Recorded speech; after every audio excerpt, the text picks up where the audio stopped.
Everyone, welcome to TPS study. आज की इस क्लास में 19 फरवरी 2024 की कंप्लीट करंट अफेयर को पढ़ेंगे। इस वीडियो में टॉप 20 क्वेश्चंस को शामिल किया गया है। वीडियो में एंड तक बने रहें। चलिए देखते हैं। पहला प्रश्न है, ज्ञानपीठ पुरस्कार 2023 किसे प्रदान किया गया है? तो ज्ञानपीठ पुरस्कार 2023 प्रदान किया गया है राम भद्राचार्य और गुलजार को। तो आपका सही उत्तर हो जाएगा इसमें ऑप्शन सी, ए और बी दोनों। डिटेल में पढ़ लेते हैं। 2023 के लिए 2 भाषाओं के प्रतिष्ठित लेखकों को 58वें ज्ञानपीठ पुरस्कार देने का निर्णय लिया गया है। कौन सा है ये 58वां? इसके लिए संस्कृत साहित्यकार जगत गुरु भद्राचार्य और उर्दू साहित्यकार गुलजार को चयन किया गया है। अगला प्रश्न है, किस अंतरिक्ष एजेंसी ने इनसैट 3DS सैटेलाइट लॉन्च किया है? तो ये इसरो द्वारा अभी हाल ही में इनसैट 3DS सैटेलाइट लॉन्च किया गया है। थोड़ा डिटेल में पढ़ लेते हैं। 17 फरवरी 2024 को इनसैट 3DS सैटेलाइट लॉन्च किया गया है। कब किया गया है? तो 17 फरवरी को किया गया है। इसे श्रीहरिकोटा के सतीश धवन स्पेस सेंटर से शाम 5:35 पर लॉन्च किया गया है। कहाँ से किया गया है? तो श्रीहरिकोटा के सतीश धवन से लॉन्च किया गया है और 5:35 पर। यह सैटेलाइट 10 साल तक मौसम की सटीक जानकारी प्रदान करेगा। कितने सालों तक? तो 10 सालों तक मौसम संबंधी जानकारी है उन्हें प्रदान करेगा। सैटेलाइट की लॉन्चिंग GSLV F-14 रॉकेट से हुई है। अगला प्रश्न है, 2024 के भारत के सबसे स्वागत योग्य क्षेत्र के रूप में कौन सा प्रदेश अग्रणी रहा है? तो 2024 में भारत के सबसे स्वागत योग्य जो क्षेत्र के रूप में अग्रणी रहा है देश, वह है हिमाचल प्रदेश। थोड़ा डिटेल में पढ़ लेते हैं। बुकिंगकॉम ने भारत के सबसे स्वागत योग्य क्षेत्रों पर 12वें वार्षिक ट्रेवलर रिव्यू अवार्ड 2024 प्रदान करने की घोषणा की है। इसमें भारत के सबसे स्वागत योग्य क्षेत्रों और शहरों पर प्रकाश डाला गया है। हिमाचल प्रदेश ने शीर्ष स्थान प्राप्त किया है और केरल का मरालीकुलम जो है वह सर्वाधिक स्वागत योग्य शहर बन गया है। अगला प्रश्न है, मैच फिक्सिंग के लिए ICC ने किस क्रिकेटर पर 17.5 वर्ष का प्रतिबंध लगा दिया है? तो मैच फिक्सिंग के लिए ICC ने रिजवान जावेद पर 17.5 वर्ष का प्रतिबंध लगा दिया है। थोड़ा डिटेल में पढ़ लेते हैं। UK club cricketer Rizwan Javed पर अमीरात क्रिकेट बोर्ड या फिर ECB भ्रष्टाचार निरोधक संहिता के कई उल्लंघनों के कारण क्रिकेट से 17.5 वर्ष का प्रतिबंध लगा दिया है।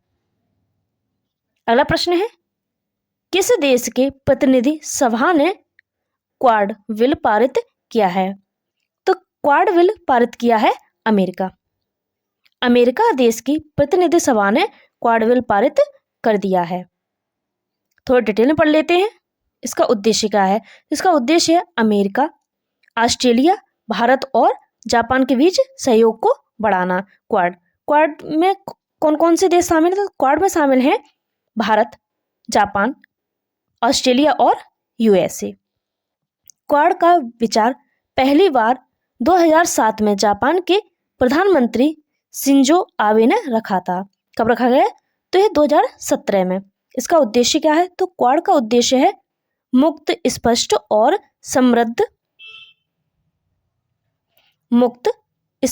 और समृद्ध इंडो पैसिफिक क्षेत्र सुनिश्चित करना है। अगला प्रश्न है, हाल ही में किस देश ने समलैंगिक विवाह को वैध घोषित किया है? तो हाल ही में ग्रीस देश ने समलैंगिक विवाह को वैध घोषित कर दिया है। थोड़ी डिटेल में पढ़ लेते हैं। ग्रीस ने समलैंगिक विवाह को वैध घोषित किया है। समलैंगिक विवाह को वैध घोषित करने वाला पहला बहुसंख्यक रूढ़वादी ईसाई देश बन गया है। कौन सा? पहला बहुसंख्यक रूढ़वादी ईसाई देश बन चुका है। रूढ़वादी चर्च के विरोध का सामना करने के बावजूद संसदों ने विधेयक पारित कर दिया है। अगला प्रश्न है, वायुसेना के युद्धाभ्यास वायु शक्ति की शुरुआत किस राज्य में की गई है? तो वायु शक्ति की शुरुआत की गई है राजस्थान में। थोड़ा डिटेल में पढ़ लेते हैं। 17 फरवरी को भारत पाकिस्तान बॉर्डर से सटे पोखरण फायरिंग रेंज में वायुसेना के युद्धाभ्यास वायु शक्ति का आयोजन किया गया है।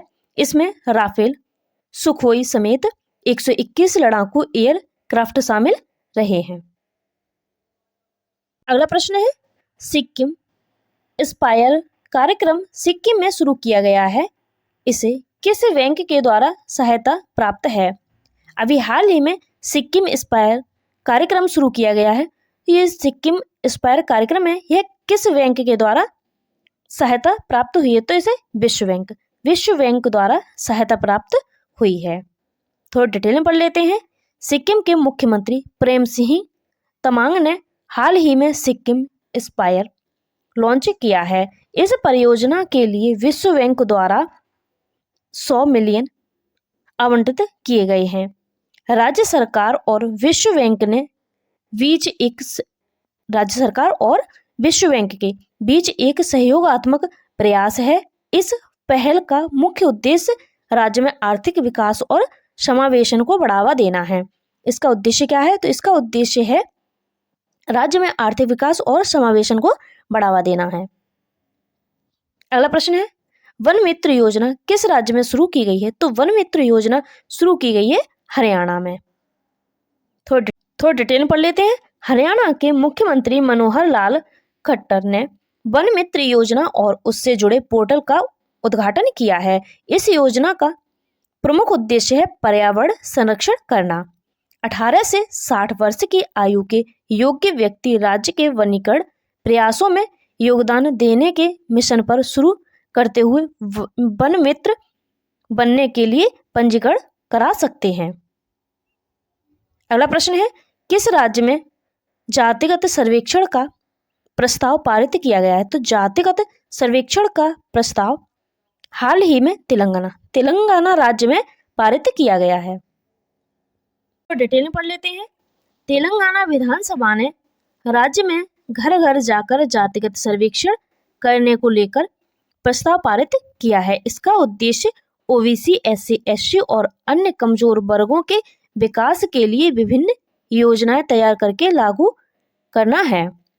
इसका उद्देश्य क्या है? तो इसका उद्देश्य है ओबीसी, एससी, एसटी और अन्य कमजोर वर्गों के विकास के लिए योजनाएं तैयार करना है।